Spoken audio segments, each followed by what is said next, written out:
Chapter 28, 1918.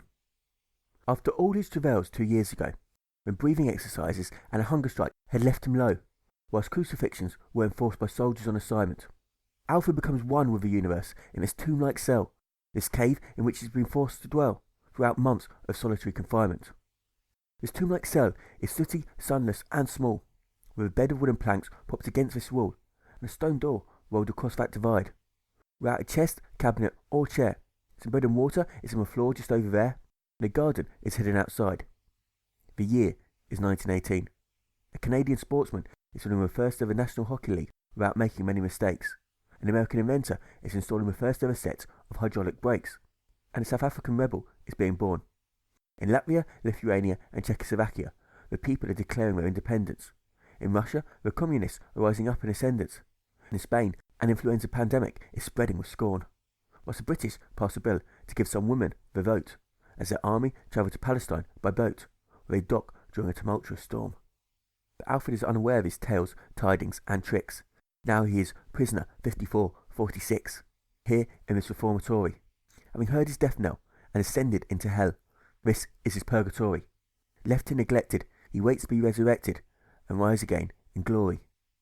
Although, if he was more of a prude, he could have better bedding and much better food, in a much better sort of a cell. He could have some paper on which to write, some natural daylight, and a couple of pictures as well. At first, he was happy to fix the postal sacks, full of cuts, creases, and cracks, with which he was supplied, because he was told that those broken rags and broken bags would be used to send post worldwide.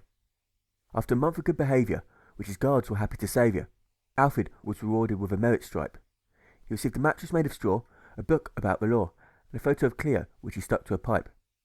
He received a second stripe and was allowed a visit, as long as he did not say anything explicit whilst he sat in a wooden cage. So the suffragist disguised herself as an auctioneer, and Cleo wore her finest gear, as they sat on a wooden stage. They spoke whilst Alfred was hidden behind a sheet of dark gauze, bent over on all fours, unfed, unshaven, and unkempt. His prison-issue trousers were covered in dirt, whilst his prison-issue shirt hid his sense of contempt. It hid him from the suffragist who was on a mission to boost prisoners' dispositions and document their conditions as she tried to enlighten her nation. Because when she was not in prison for her crimes, for which she had been arrested 12 times, she was publishing new information. "Oh, darling child," she began her oration, "thousands of consciences all over the land are fixing those sacks. This is the big picture. It makes one wonder why we need so many postbags all of a sudden. One does suspect a hidden agenda." Her words made Alfred recall the bags of coal he saw in France, purely by chance, which were used during the army's attacks, and he found a coal-like residue with a greasy hue on the frayed fringes of some of his sacks. His suspicions had been ignited, which made him feel blighted, so he asked the other consciences for their views, and he deduced that those sacks were helping the war, which he could not ignore, endorse, encourage, or excuse. He felt riled, duped, deceived, and defiled, so he refused to work on another consignment, which is why he was left to languish, full of angst, agony, and anguish, here in solitary confinement. He was left here in 1916, when Germany issued a peace note, and America issued a peace note, which both called for peace negotiations. But the Allies rejected those offers out of hand, because they were suspicious of their enemy's command, and wanted to crush their enemy's nations. A senior Russian minister sounded sinister when he said, "Peace? How will that appease the dead? We want retributions." The French premier began to sneer when he said, "Peace? We don't want peace, we want restitutions." And Britain's leader shook his head when he said, "Peace? Don't get on my nerves. We want reparations." So Britain's naval blockade killed its 300,000th civilian of the affair, which inspired Germany to engage in submarine warfare, which inspired America to step onto the scene. They joined an Allied counterattack, which forced her enemies back in the summer of 1918. People's lifestyles suffered a rapid descent as taxes rose from 6 to 30% during 4 years of ubiquitous war. Policemen went on strike in the big city, soldiers began to mutiny, and munitions workers abandoned their factory floor. They fought against a doubling in food prices, which was caused by a food crisis, and they became members of socialist groups. They joined famous reformers who had also signed up with their troops. But Alfred is blissfully aware of this as he sits here in solitary confinement, where he uses the stale bread to find spiritual refinement and soulful alignment. But even though he has become a leathery bag of skinny bones, coated in chilblains and a mixture of tones, Alfred is accustomed to his diet. So unlike 1 in 6 consciences in this jail, who are suffering on a massive scale, He has not gone to hospital and required. His skin is not tired, tender or tight. His eyes are not affected by the lack of light, and his ears can ignore this riot. This riot of German Gothas which dive down towards this town and rain bombs onto the urban jungle below. These bombs which are dazzling, deafening and dark, with shells which are stark, and shrapnel which is aglow. Those criminals become manic, and they panic, whilst Alfred finds inner peace. Whilst he contemplates this piece of bread, frees his head, and finds spiritual release. He sees its every hue, speck, shade and skew, and becomes each manifestation. He feels its every angle, turn, twist and tangle, and becomes each materialization. He hears its every hollow, split, shred and swallow, and becomes each intonation. He smells its every scent, scar, slice and segment, and becomes each emanation. He tastes its every slice, salt, seasoning and spice, and becomes each palpation. He escapes his torment and exists in the present without looking to the future or thinking of the past. He finds emancipation, life, liberty and liberation as he achieves enlightenment at last. He becomes the fields which grew the spread's wheat, the reapers who removed that crop from its peat, and the mill in which it was ground, the trees which line those expansive branches, the birds who sat on their gnarly branches, and the animals who meandered around, the farmer who cared for his crop, the baker who baked it in a shop, and the merchant who sold it by the pound. He becomes a fire which burns for godly ground and good, and rotten wood with equal damnation. He becomes a wind which carries scented perfumes and putrid fumes across every single nation. He becomes the earth which holds a pretty tree and putrid debris without any discrimination. And he becomes a water which can be pure or mixed with manure in any combination.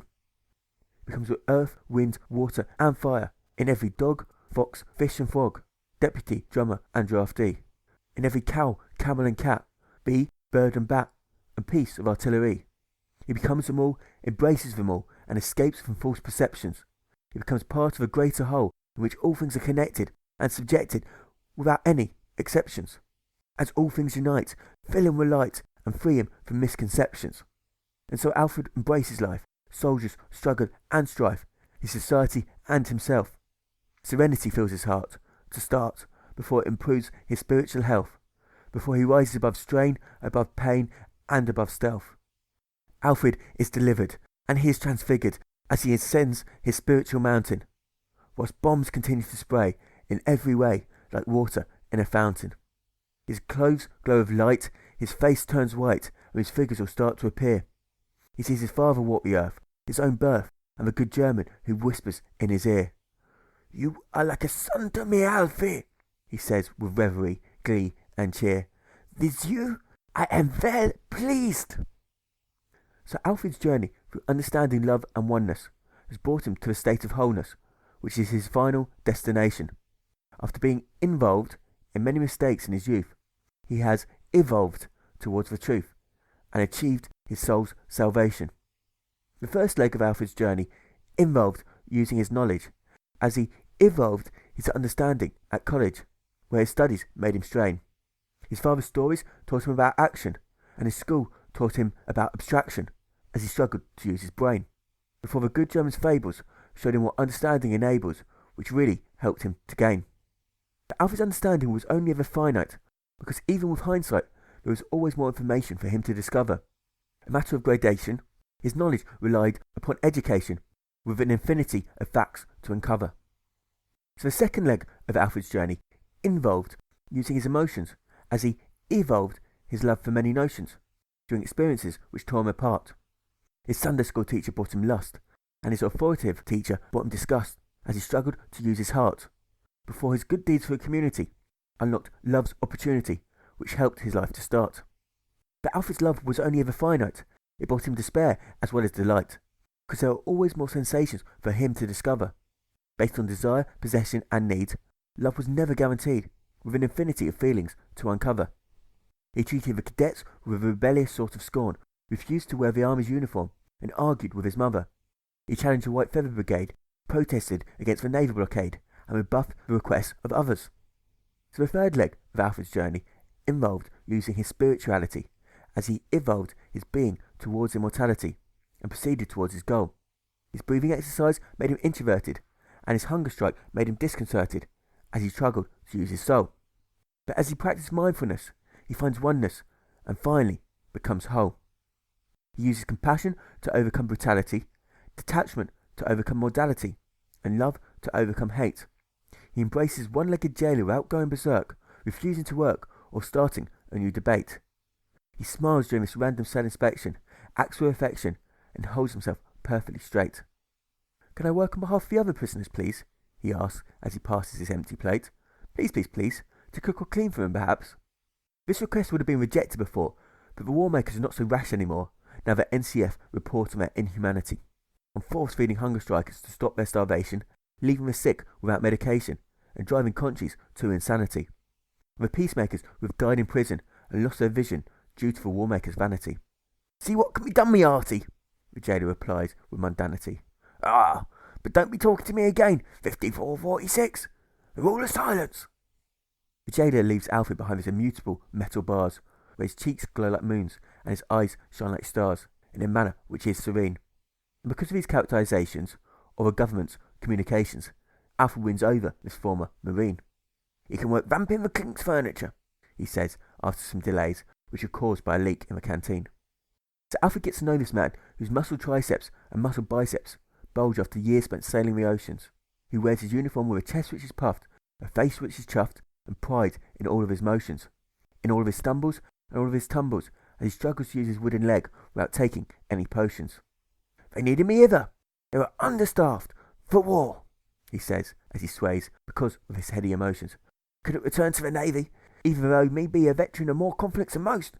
Damn me leg. Ah, the war. Got it enforcing the blockade, me tells ya. We're loading ammunition into the bow of our ship as we chase the swashbuckling Jaeger squadron away.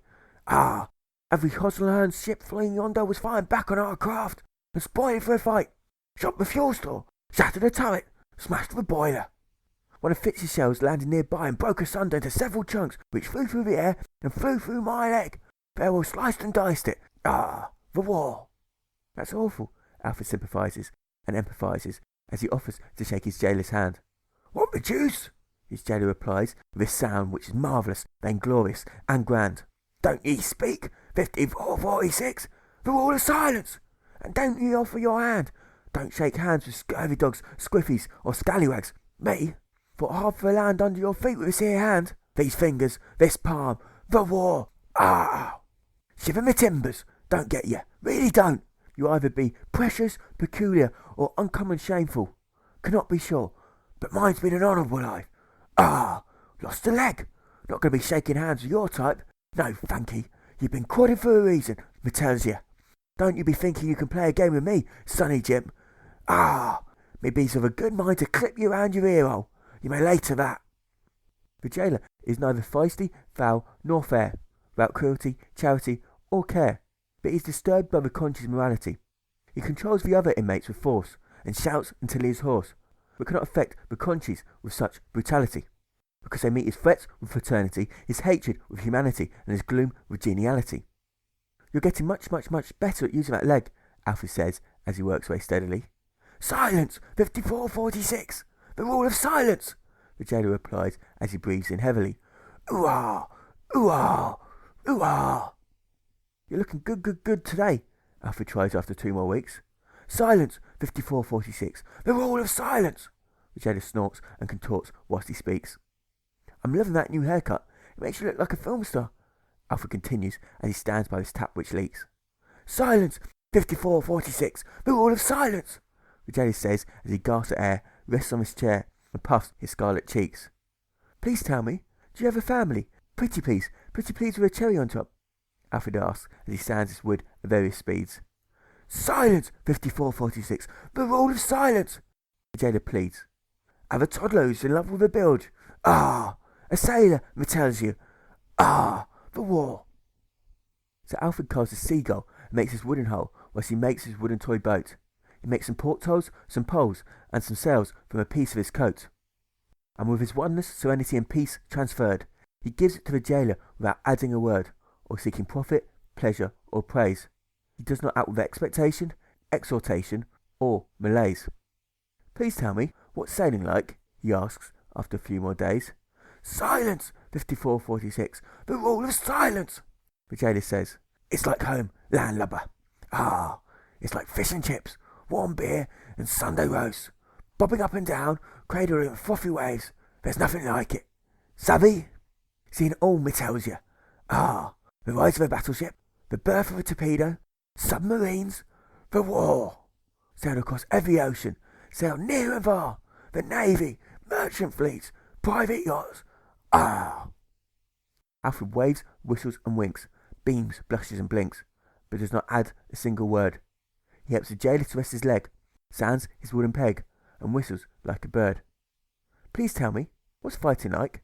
He asks after a few more weeks. Silence, 5446, the rule of silence. The jailer snorts and contorts as he slobbers, salivates, and speaks. It's an honour to serve, me tells you. Pride, honour, glory. Ah, the war. Victories, battles, success, treasure troves full of booty. It weren't so bad. Ah, middling, me tells you. Cannons, mortars, kabangs, sinking ships. A sinful waste. Ah, blood, gore, dead bodies. 'Twas a melancholy affair, me tells you. Guts, silver, spleen. Alfred smiles before he makes a clock for the jailer's club and a birdhouse for the jailer's pub, whilst he acts with peaceful tranquillity. He makes pots for the jailer's plants and vases for the jailer's aunts, whilst he acts with peaceful humility. But he does not manipulate or stipulate, whilst he acts with peaceful civility. Please tell me, has your life brought you peace? He pleads. Silence, 5446. The rule of silence. The jailer huffs and puffs before he proceeds. No, no, no. Done what was expected. Ah, the war. This talk ends abruptly as his German gophers swarm overhead, rain down his bombs which are painted red, and which make the ground quake, and make this Christians pray, those cowards sway, this cupboard fall, and this floorboard shake. But Alfred stays calm, free from alarm, until the cupboard crushes his leg and makes it break. The jailer sees Alfred lying here like he had once done at sea, wounded in the same place just beneath his knee, with the same sort of hurt, with the same sort of blood which is as red as his own, which pours over this piece of Alfred's bone, and this piece of Alfred's shirt. Dynamite, like that which the jailer once detonated, against which Alfred once demonstrated, continues to explode outside. It destroys those properties, those trees, and that patch of countryside. The destruction which the jailer once adored, and Alfred once abhorred, now spreads itself all around, over shops, spaces and stores, decks, drapes and doors, and this workshop's grubby ground. Death which the jailer once imposed, and Alfred once opposed, fills every bloody street. Blood covers every window pane, winding lane, and wooden seat. The jailer starts wheezing, sighing, sniffing and sneezing, but he believes in Alfred right now. So he hobbles across his floorboard, removes his fallen cupboard, and wipes down Alfred's brow. He dresses Alfred's leg in this wrap, which he ties with a strap, as well as conditions allow. We ain't so different, ye and me, matey, he says, whilst he pants like a cow. Ah, yo ho ho, bottle of rum, ain't so different at all, the same. Ah, the war. Alfred glows with peaceful serenity and peaceful tranquillity, without adding a single word. For a leg which is broken, no words need be spoken for him to be held, heeded, and heard.